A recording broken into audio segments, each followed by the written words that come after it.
Hi, I'm Lewis Baumander, and you're watching 10 Questions.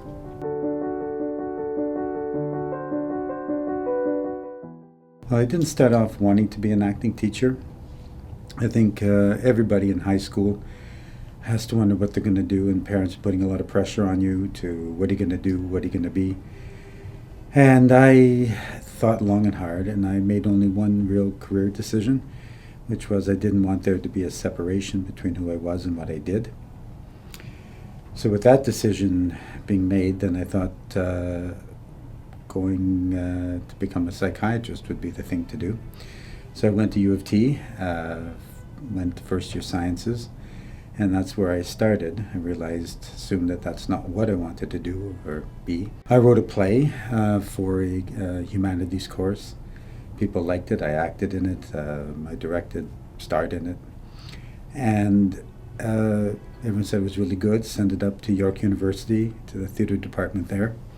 I sent it. I got an invitation to go up there. And I went to York in the on the acting program, but playwriting, specialized in playwriting. I wrote a play that I didn't trust anybody else to direct, so I decided to direct it myself and not act in it. And I realized this is everything I wanted out of psychiatry, the ability just to explore the human condition with other people. So that seemed like a really good thing to do. So I spent a lot of time directing, and over time I did some teaching, and one just began to dominate over the other, and that's how I ended up doing it. Well, I would say similar to what I thought back in high school, which is follow what you need to do and be, not what you want to do or be, or what you think other people want you to do.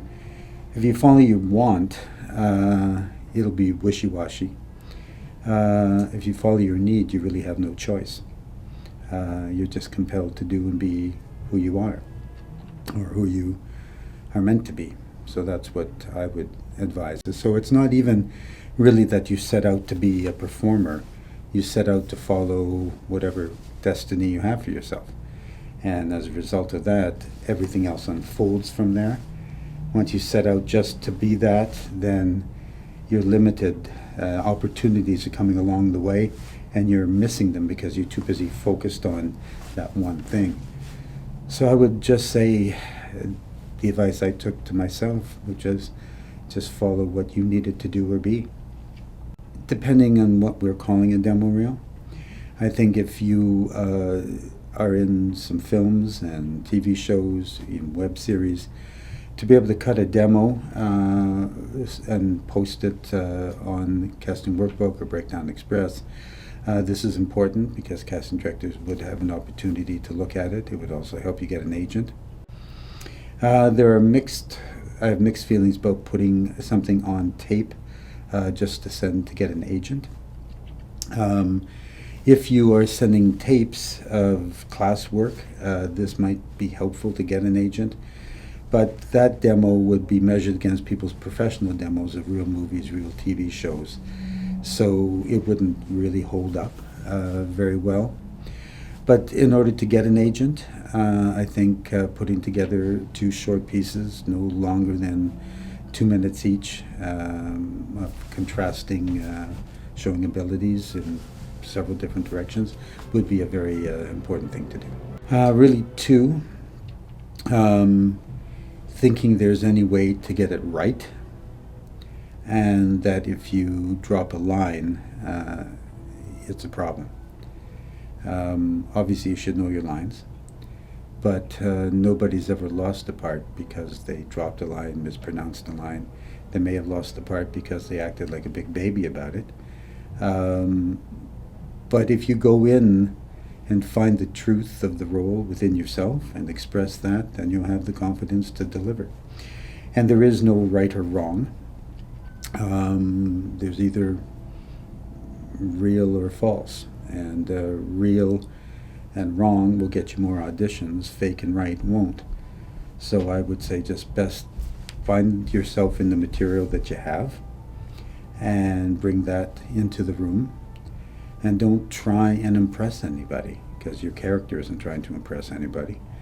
Stop trying to get the part because your character doesn't want the part. And nobody likes people who try too hard. This episode was shot on location at Casting Central, Toronto's premier casting facility. Casting Central offers a friendly, professional atmosphere with 5 studios, each equipped with sophisticated digital equipment, perfect for self-tapes and casting for commercials, film, TV, and theater. Casting Central is also the home of LB Acting Studio.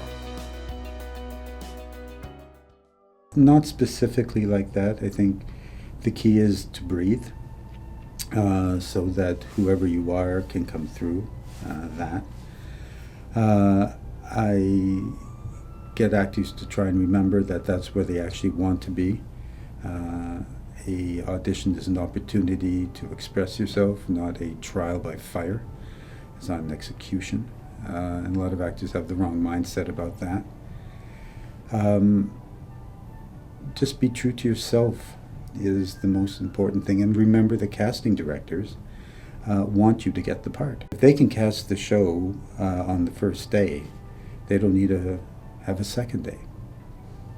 So they have a vested interest in you. You are an invited guest into that audition room. Every time you get an audition, 100 people didn't. So you're special by virtue of getting that audition. You're there, you're not crashing. People want you to be there and they're rooting for you. So stop behaving as if you're crashing something. You belong. I would say there are 3 questions. After you read it, I would say question 1 is where and when have I experienced anything like this myself? If you can't find anything there, I would say where or when have I seen anybody I know or who I've met who have gone through something like this? If not that, then where or when have I seen a movie or a TV show where a character has gone through something like this? And any combination of those 2 things will bring you your own personal truth, your observational truth, and capture the tone and the feeling of a script, because everything is slightly derivative and everything has been done before.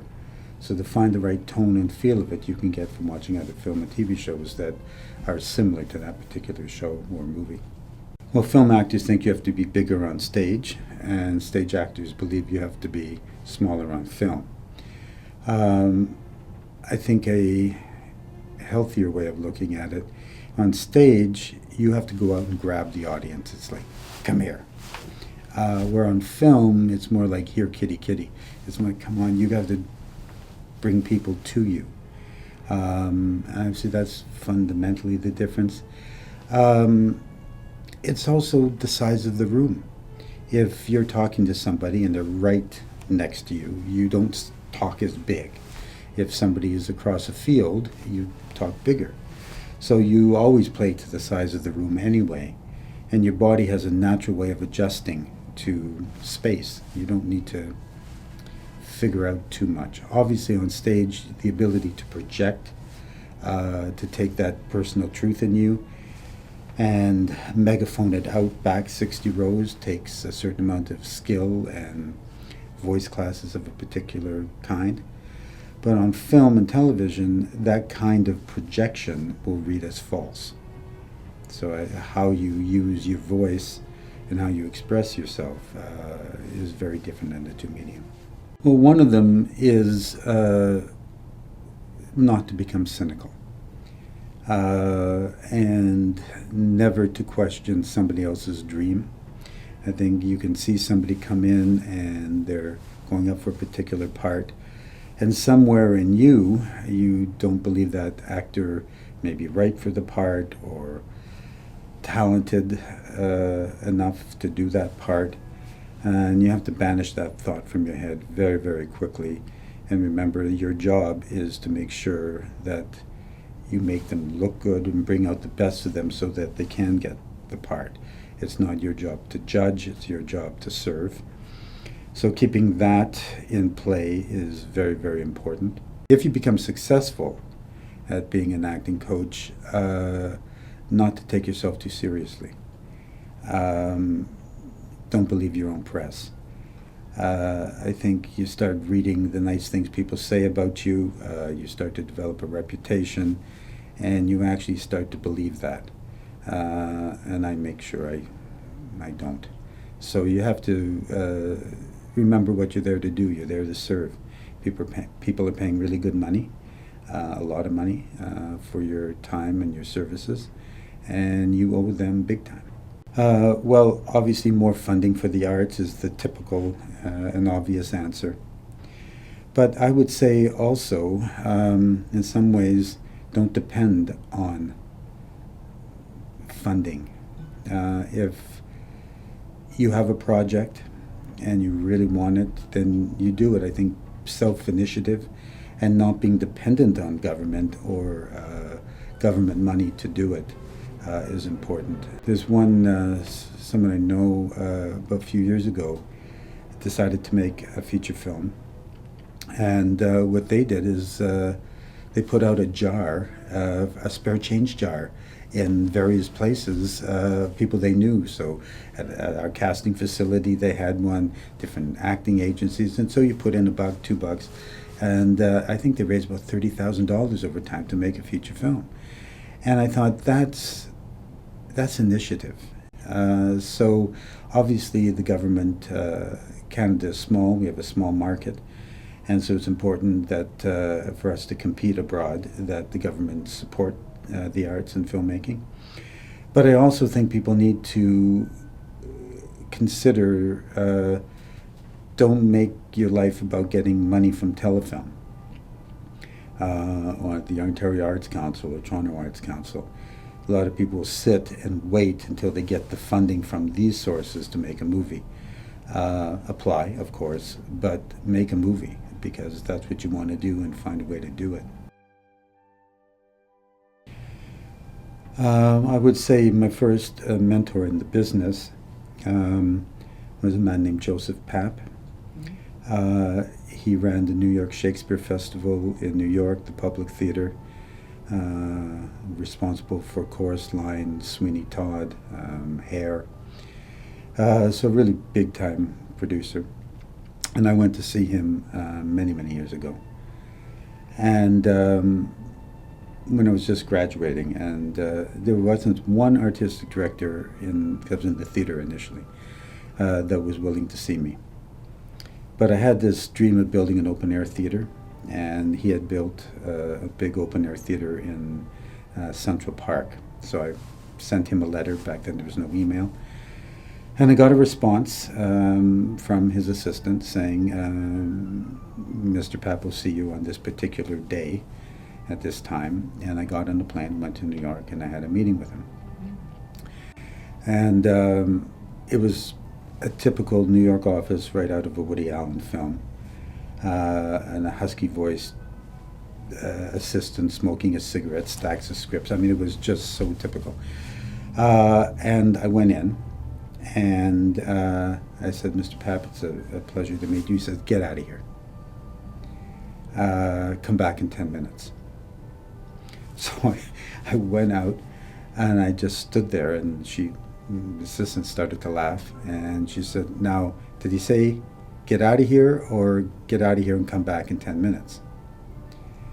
So I said, he said, get out of here and come back in 10 minutes. She said, you're one of the lucky ones.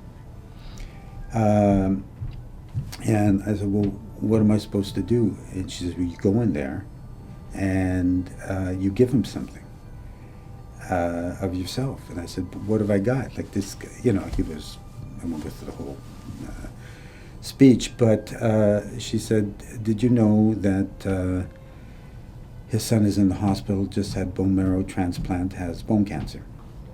And I said, no. And he has just he got something wrong with his spine, and he's always in excruciating pain.